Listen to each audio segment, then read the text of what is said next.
guys, happy Saturday. Have you ever read a story or a chapter in the Bible and it's maybe like one story, kind of like Luke 4 that we're going to talk about today, and all of a sudden there's like a story after story after story after story, and they seemingly make no sense to each other, and you're sort of like, why did the author link those together?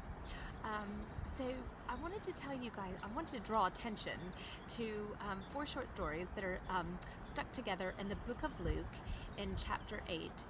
And basically, Luke is a physician, he is a writer, he's also a companion friend of the Apostle Paul, and he's very bright. And in Luke 8, he just attaches these stories one on top of the other about Jesus, and you're kind of like, what is the point? Like, why is he, these happen in different places, why is he kind of consolidating them together in this one chapter? And I want to tell you a little bit about each story. They all involved Jesus, and the first story is a story that you probably heard many times, and it is where Jesus goes out on the boat with some of his disciples, and it's at nighttime, and they are, Jesus falls asleep, and a big storm comes, and Jesus is asleep, and no one else is asleep, and they're all freaking out and scared and whatnot, and they wake him up and like, would you wake up, how can you possibly sleep during the storm? And Jesus gets up and he speaks, and he calms the wind and the waves, and he's like, why do you have such little faith? Why?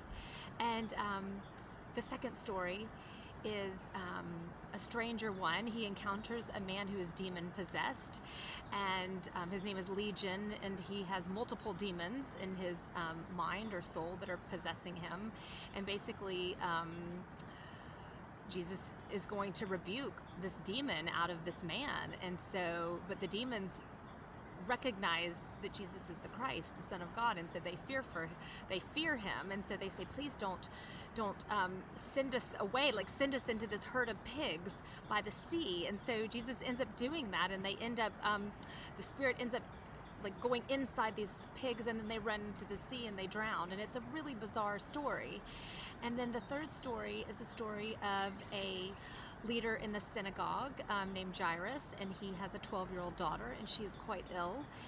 And Jairus's people, they send for Jesus, and they want him to come to his house, and so that he can heal her, because they have heard of all these miracles that he can do. And so he starts to come to Jairus's house, and on the way he encounters a woman. Now, she is behind him because we are told that she has for 12 years had an illness, an issue of bleeding for 12 years that no doctors, it says, have been able to cure her of. And she's behind Jesus, and she touches the hem of his cloak. And he turns around and he says, who just touched me? And he said, power just went out of me. And he tells her, your faith has healed you.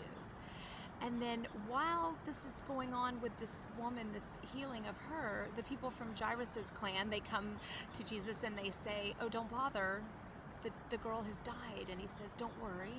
And so he continues on, he goes to the house, and he basically goes into the room where she's at, and he touches her hand, and he says, and he speaks, and he says, be healed. And she is healed. And so these are 4 random stories. There's so many stories in scriptures of Jesus performing miracles that, we shouldn't be surprised, but we're kind of like, what is the point of these 4 being kind of linked together? And 3 of the 4 of them, it's interesting, he causes a miracle to happen because he speaks. Literally, Jesus can open his mouth and say the word, and your miracle can happen. And then in the one instance with this woman who was healed, actually, she says, it is recorded in scripture, she says, as soon as I touched him, I was healed. And so that was even before Jesus had turned around and addressed her, which I think is so cool. And so I just thought, in this time that we're in, if you have storms in your life, if you feel like you are in a place like the second one where you are losing your mind, if you have a health issue that you're dealing with that you've had for on and on and on, if you have an issue where you feel like there are super dead places in your life right now, and that, just dead, whatever, your spirit feels dead, you just feel like, something has just, it's not happening anymore, and there's no hope for that thing to have life brought back to it. I just want to encourage you today and tell you that Jesus can bring peace in the storm, and he can cause you to have sanity in your mind through everything that we're going to, and he can bring healing just by speaking, just by the faith of, like, this woman who had faith. And also, he is the God who is the God of resurrection, who can bring life to all of your seemingly dead spots in your life. So the next time you read a chapter in Scripture, just kind of look a little bit deeper and say, what is the connection? What is going on in all of these different stories? Jesus is obviously the one who does the miracle. But it also, like the woman, it took faith in the miracle himself.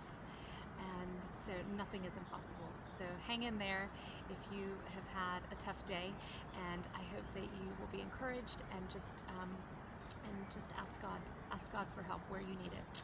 Have a great weekend, and I will see you guys on Monday.